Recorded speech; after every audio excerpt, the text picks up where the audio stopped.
اور آپ کی تقدیر اتنی دفعہ بدلتی ہے جتنی دفعہ آپ اللہ سے رجوع کرتے ہیں۔ انسان کے ہاتھ میں صرف کوشش لکھی ہے، کامیابی تو اللہ عطا فرماتا ہے۔ اللہ کی عطا کبھی ختم ہونے والی نہیں، طلب کرنا بندے کا کام ہے۔ انسان کے دل کا بدترین لباس حسد ہے۔ اگر انسان اپنی انگلیوں کا استعمال اپنی ہی غلطیوں کو گننے کے لیے کرے تو دوسروں پر انگلی اٹھانے کا وقت ہی نہ ملے۔ انسان کی اصل موت اس وقت ہوتی ہے جب وہ کسی کے دل اور دعاؤں سے نکل جاتا ہے۔ آپس کی ناراضی میں بہتر وہ ہے جو صلح میں پہل کرے۔ اڑان پرندے کی ہو یا خیالوں کی، کمال کی ہوتی ہے۔ دنیا کا سب سے مخلص شخص آپ کا والد ہوتا ہے۔ کلاس میں جب اگلے بچے کو مار پڑتی تھی تو ہم سوچتے تھے اب ہماری باری ہے۔ سمجھ میں نہیں آتا جنازہ دیکھ کر ہم یہ کیوں نہیں سوچتے۔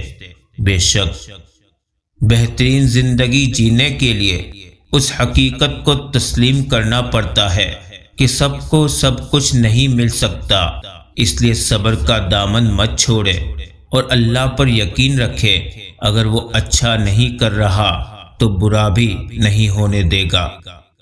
مطلب کی کشتی پر سوار لوگ بہت جلد مخلص لوگوں سے بچھڑ جاتے ہیں۔ ہم ایسے معاشرے میں رہتے ہیں جہاں ڈرامہ دیکھ کر لوگ روتے ہیں اور حقیقت دیکھ کر کہتے ہیں سب ڈرامہ ہے۔ اے لوگو، جینے والوں سے بھی پوچھیں کیسے ہو زندہ، مرنے والوں سے تو سب پوچھتے ہیں کیسے مرا۔ یا اللہ، میں تیری رحمت کے صدقے اپنے سب گناہوں کی معافی چاہتا ہوں۔ اگر احساس نہیں تو پھر سامنے والے کے جذبات محض الفاظ ہی ہے۔ گھڑی کی طرف مت دیکھو بلکہ وہ کرو جو گھڑی کی سویا کرتی ہیں۔ خاموشی سے اپنی دھن میں بس چلتے رہو۔ ہمیشہ مخلص رہیں۔ آپ کی موجودگی وقتی ہو سکتی ہے مگر کردار اور رویے دائمی اثرات چھوڑ جاتے ہیں۔ اگر آپ کا ضمیر زندہ اور نیت صاف ہے تو اس بات سے کوئی فرق نہیں پڑتا کہ کوئی آپ کو اچھا کہے یا برا۔ آپ اپنی نیت سے جانچے جائیں گے، دوسروں کی سوچ سے نہیں۔ جذبات کو قسطوں میں تقسیم کریں، کیونکہ جب آپ کثرت سے نچھاور کرتے ہیں تو لوگ اکتا جاتے ہیں۔ اگر گلاس دودھ سے بھرا ہوا ہو تو آپ اس میں دودھ نہیں ڈال سکتے، لیکن اگر آپ اس میں شکر ڈالیں تو شکر اپنی جگہ بنا لیتی ہے اور اپنے ہونے کا احساس بھی دلاتی ہے۔ ٹھیک اسی طرح اچھے لوگ ہر کسی کے دل میں اپنی جگہ بنا لیتے ہیں۔ امید نہ چھوڑنا، کل کا دن آج سے بہتر ہوگا۔ غلط دروازے بند ہونا ضروری ہوتے ہیں صحیح دروازہ کھلنے سے پہلے، اس لیے جب کبھی ہر کھلا دروازہ بند ہو جائے تو سمجھ لو اللہ نے کوئی خاص انتظام کیا ہے۔ اللہ پاک کے نزدیک سب سے پسندیدہ عمل پریشان حال کی مدد کرنا ہے۔ دنیا تمہارے لیے بنائی گئی ہے لیکن تم آخرت کے لیے بنائے گئے ہو، لہٰذا دنیا میں رہو لیکن دنیا کے نہ رہو۔ تمہاری سرپرستی اور مدد کے لیے اللہ ہی کافی ہے۔ انسان کا اصل تعارف اس کے الفاظ ہوتے ہیں۔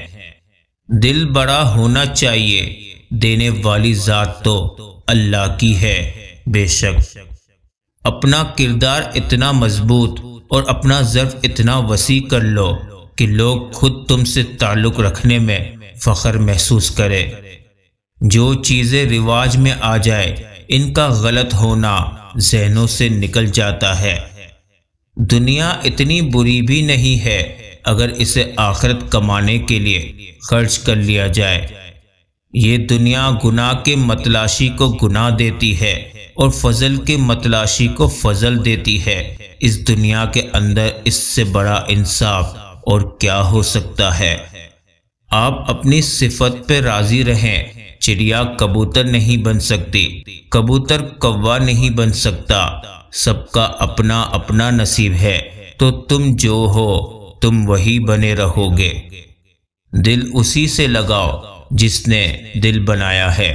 بے شک برداشت اور خاموشی ہر ناپسندیدہ عمل کا ایک شریفانہ جواب ہے۔ آج اگر بے سکونی اور پریشانی ہے تو کل سکون اور خوشیاں ہوں گی انشاءاللہ۔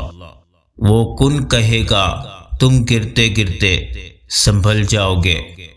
دو چیزیں بہت اہم ہیں، ایک اللہ کا ڈر، دوسرا اللہ کا ڈر۔ اللہ وہ واحد ذات ہے جس سے دکھ بانٹ کر دل کو سکون ملتا ہے۔ آپ جس بھی مذہب سے تعلق رکھتے ہیں، عبادت اور نماز سے آپ کی غیر حاضری آپ کو زندگی میں نفسیاتی سکون سے محروم کر سکتی ہے۔ عقل مند عورت اپنے شوہر کے گھر کو آباد کرتی ہے، جبکہ بے وقوف عورت اسے برباد کر کے چھوڑتی ہے۔ سر پر دوپٹہ رکھنے سے عورت اللہ کی رحمت کے سائے میں رہتی ہے۔ جو والد کی قدر کرتا ہے وہ کبھی غریب نہیں ہوتا، اور جو ماں کی قدر کرتا ہے وہ کبھی بد نصیب نہیں ہوتا۔ عقل مند ہے وہ انسان جو ہر وقت آخرت کی تیاری کی فکر میں لگا رہتا ہے۔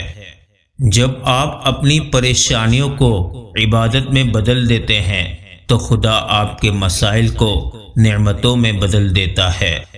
ہم وہ لوگ ہیں جو سوچ بدلنا چاہتے ہیں مگر دوسروں کی۔ انسان کو کوئی چیز اتنا نہیں بدلتی جتنا اس کے دل پہ گزری ہوئی تکلیفیں اسے بدلتی ہے، اور تکلیفیں بھی وہ جو اس نے تنہا جھیلی ہوتی ہے۔ لوگ سمجھتے ہیں ہم جو چاہیں کر سکتے ہیں، وہ یہ نہیں جانتے کہ اللہ تعالیٰ چاہے یہ اختیار بھی تم سے چھین سکتا ہے۔ اس کے فیصلوں کو قبول کرنا سیکھیں، وہ تمہارے حق میں بہترین کرتا ہے۔ درود پاک پڑھنے والا شخص ایک ہی راستے پر چلے گا، اور وہ ہے جنت کا راستہ۔ صلی اللہ علیہ وسلم۔